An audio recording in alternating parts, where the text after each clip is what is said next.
नमस्कार, हमारे channel open TV में आपका स्वागत है। अश्वत्थामा माँ या द्रोणी या रुद्र, आप उन्हें किसी भी नाम से जानते हो, आपने उनके श्राप की कहानी जरूर सुनी होगी। अश्वत्थामा का पूरा अस्तित्व मानो श्राप से जुड़ा हुआ है, लेकिन उस श्राप के अलावा भी अश्वत्थामा की एक कहानी है। महाभारत का एक पात्र अश्वत्थामा दरअसल सबसे शक्तिशाली योद्धाओं में से एक था। वह गुरु द्रोण और माता कृपि के पुत्र थे।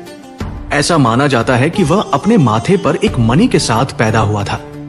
उनके माथे पर लगी मणि कोई साधारण मणि नहीं थी, बल्कि वह मणि उनकी शक्ति का स्रोत थी। ऐसा माना जाता है कि उस मणि की मदद से अश्वत्थामा अपनी भूख, प्यास और नींद पर नियंत्रण कर सकता था। उस मणि से उसे कोई रोग या बीमारी छू नहीं सकती थी और न ही उसे किसी हथियार, सांप या देवताओं का कोई डर था। शायद यही वजह थी कि श्री कृष्ण ने अश्वत्थामा को श्राप देने से पहले ही पांडवों को अश्वत्थामा की मणि प्राप्त कर ली थी।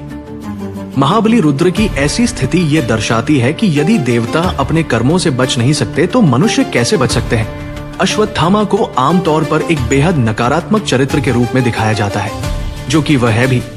लेकिन यदि ये प्रश्न पूछा जाए कि क्या पूरे महाभारत काल में अश्वत्थामा ऐसा ही था, यानी क्या वह एक नकारात्मक चरित्र था, तो इसका उत्तर शायद नहीं में होगा। वेदव्यास द्वारा लिखित महाभारत के अनुसार जब दुर्योधन और शकुनी अपने योद्धाओं से झूठ बोलकर वनवास के दौरान पांडवों पर आक्रमण करने आते हैं, तब अश्वत्थामा उनसे कहता है कि झूठ बोलकर सभी को यहाँ लाना उचित नहीं था, और जिस तरह से तुमने खेल में पांडवों से सब कुछ छीन लिया वो वीरता नहीं थी। इसलिए तुमने पांडवों के साथ जो कुछ भी किया वो ठीक नहीं था। आप में से बहुत से लोगों ने पहले ऐसा नहीं सोचा होगा, लेकिन अश्वत्थामा के व्यक्तित्व का एक पहलू ये भी है। ऐसा माना जाता है कि अश्वत्थामा महाभारत के उन पात्रों में से एक थे जिनकी पांडवों से कोई व्यक्तिगत दुश्मनी नहीं थी।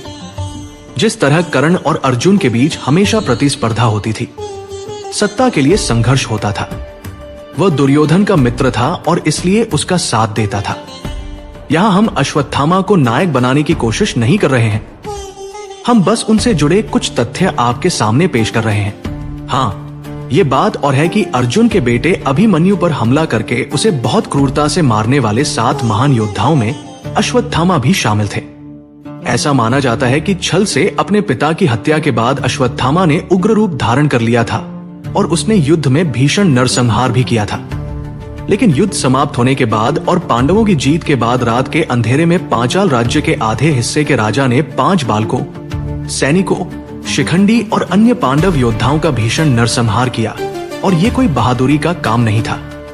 अश्वत्थामा ने अब तक जो कुछ भी किया था वो उसने युद्ध में ही किया था, लेकिन युद्ध समाप्त हो चुका था और उसके बाद उसने जो किया वह केवल कायरता से लिया गया बदला था, जिसमें उसने सोए हुए बच्चों को मार डाला और उन्हें निहत्था कर दिया। यह एक भ्रम था कि उसने पूरे पांडु वंश का नाश कर दिया है। ये नरसंहार अश्वत्थामा के क्रोध को शांत करने के लिए पर्याप्त नहीं था। इसके बाद जब पांडव अपने योद्धाओं और पुत्रों की हत्या का बदला लेने के लिए वहां पहुंचे, तो अश्वत्थामा ने उन पर ब्रह्मास्त्र से हमला किया, जिसके जवाब में अर्जुन ने भी ब्रह्मास्त्र का आह्वान किया। यदि ये दोनों ब्रह्मास्त्र आपस में टकराते तो संपूर्ण ब्रह्मांड नष्ट हो जाता। इस विनाश को रोकने के लिए वेद व्यास जी और नारद जी ने दोनों योद्धाओं से अपने ब्रह्मास्त्र वापस लेने को कहा। अर्जुन ने ऐसा ही किया, लेकिन अश्वत्थामा ऐसा नहीं कर सका और उसने अपना ब्रह्मास्त्र उत्तरा के गर्भ की ओर चला दिया ताकि उसके अजन्मे बच्चे को मार दिया जाए, जिससे पांडव वंश का संपूर्ण विनाश हो जाए। यह देखकर वेदव्यास जी ने अश्वत्थामा को सुझाव दिया कि वह अपना मन पांडवों को सौंप दे ताकि वह उनके प्राण न ले। पांडव बहुत क्रोधित हुए, लेकिन वे जानते थे कि अश्वत्थामा एक ब्राह्मण था और ब्राह्मण की हत्या का पाप उचित नहीं होगा।